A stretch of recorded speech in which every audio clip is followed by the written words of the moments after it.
ఈ వీడియో చూసే ముందు జై శ్రీరామ్ అని కామెంట్ చేయండి. తులసి చెట్టు కనపడితే ఈ ఒక్క మాట అనండి. మీకున్న ఆర్థిక కష్టాలన్నీ తొలగిపోయి మీ జీవితం మారి కుబేరులు అవ్వడం ఖాయం.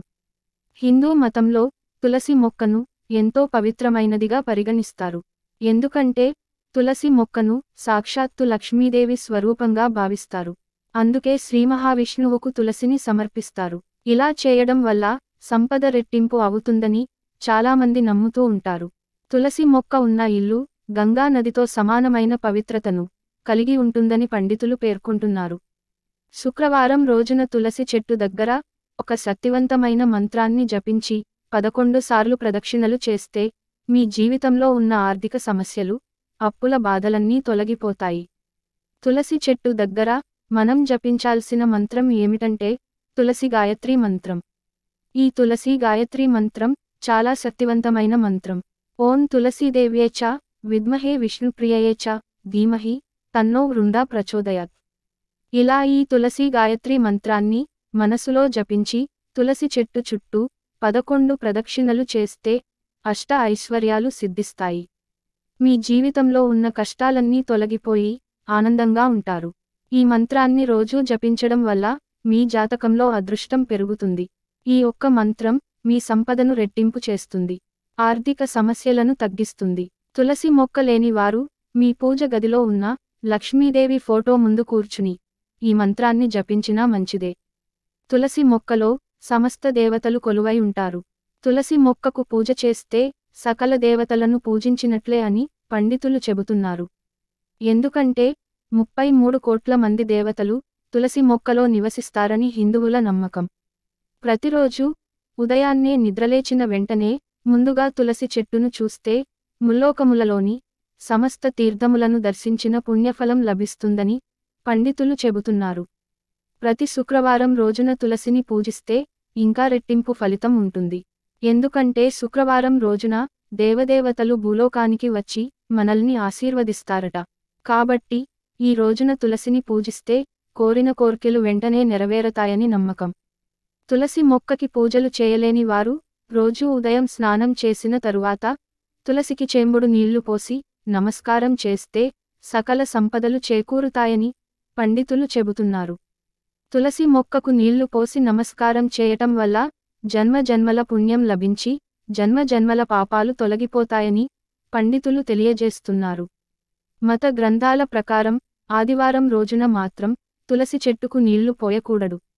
అలాగే ఆదివారం రోజున తులసి మొక్కను ముట్టుకోకూడదు.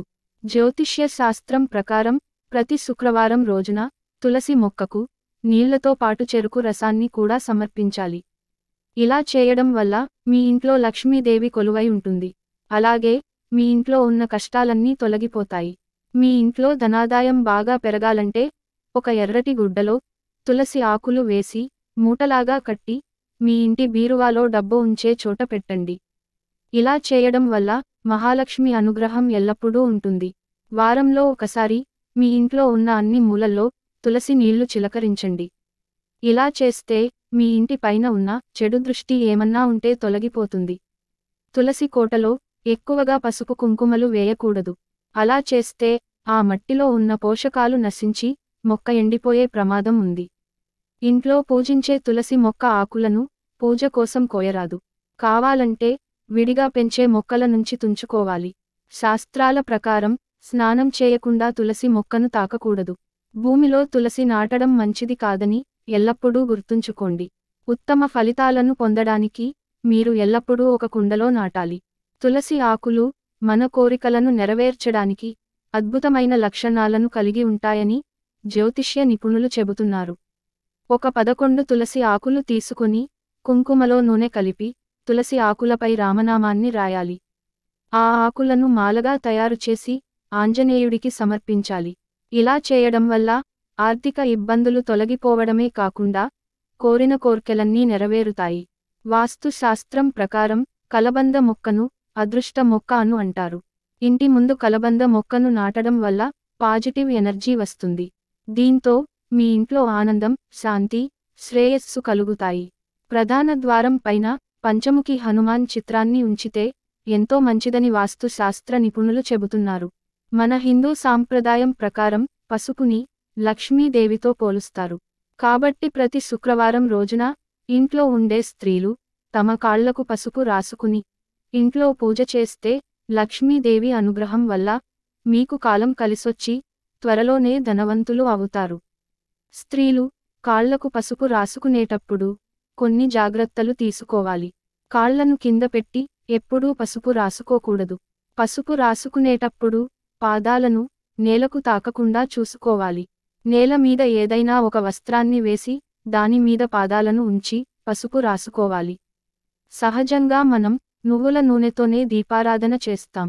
కానీ ఆవు నెయ్యితో దీపారాధన చేస్తే మన మనసులో ఉన్న ఏ కోరికలైనా త్వరగా తీరుతాయని పండితులు చెబుతున్నారు. అన్ని నూనెల కంటే ఆవు నెయ్యితో దీపారాధన చాలా మంచిదని చెప్తున్నారు. లక్ష్మీ కటాక్షం కావాలనుకునేవారు ఆవు నెయ్యితో దీపారాధన చేయడం మంచిది. ఆవు నెయ్యిని నువ్వుల నూనెతో కలిపి దీపారాధన చేస్తే సకల సంపదలు అష్టైశ్వర్యాలు సిద్ధిస్తాయని శాస్త్రం చెబుతోంది. లక్ష్మీదేవికి ఎర్ర గులాబీ పూలంటే చాలా ఇష్టం. కాబట్టి ప్రతి శుక్రవారం సాయంత్రం లక్ష్మీదేవి పటానికి ఎర్ర గులాబీలు పెట్టి పూజిస్తే లక్ష్మీ కటాక్షం లభిస్తుంది. అలాగే హిందూ ధర్మంలో ముగ్గుకు ఎంతో ప్రాధాన్యం ఉంది. సంపదకు చిహ్నమైన దేవత లక్ష్మీదేవిని ఇంట్లోకి స్వాగతిస్తుందని నమ్ముతారు. ఇంటి ముందు ముగ్గు వేస్తే ఇంట్లోకి దుష్టశక్తులు రాకుండా నిరోధిస్తాయి. ఇంట్లో ఉన్న లక్ష్మీదేవి బయటకు వెళ్లకుండా ఉంటుంది. వాస్తు ప్రకారం తులసి మొక్క దగ్గర శివలింగం లేదా బోళాశంకరుడి విగ్రహాన్ని ఉంచడం మంచిది కాదు. అందుకే పొరపాటున కూడా శివలింగాన్ని లేదా శివుడి ఫోటోను పెట్టకండి. అలాగే తులసి ఆకులను శివారాధనలో కూడా ఉపయోగించకూడదు. అలాగే తులసి మొక్క దగ్గర వినాయకుడి విగ్రహాన్ని అసలే పెట్టకూడదు. అంతేకాదు విఘ్నేశుడి పూజకు తులసి ఆకులను ఉపయోగించకూడదు. ఎందుకంటే ఇది అశుభంగా పరిగణించబడుతుంది. ఈ వీడియో మీకు నచ్చితే లైక్ చేసి సబ్స్క్రైబ్ చేయండి.